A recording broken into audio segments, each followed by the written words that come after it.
Erman, do të flisim edhe për një temë tjetër për javën 4+3.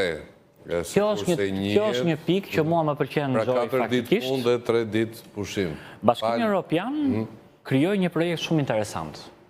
Domethënë për të bërë të mundur balansimin e jetës dhe punës. Që do të thotë pse, çfarë është ky projekt 4-3, skema 4 ditë punë dhe 3 ditë pushim dhe për çfarë u krijua? Kjo është skemë për të optimizuar situatat, për të optimizuar efektivitetin, për të optimizuar rendimentin. Që do thotë të gjithë ne, nëse punojmë, për shembull fjalë vjen 4 ditë e 3 ditë pushim, do thotë që kemi kohë pikërisht pra të rikuperohemi për të ristartuar ditën nga e para, para të hënën nga e para, për të filluar mbar punën në sensin që jemi më të optimizuar. Domethënë kemi më shumë dëshirë që të punojmë. Për shkak të ngarkesave, kjo ka filluar pikërisht pra që të aplikohet. Madje në Holland u bë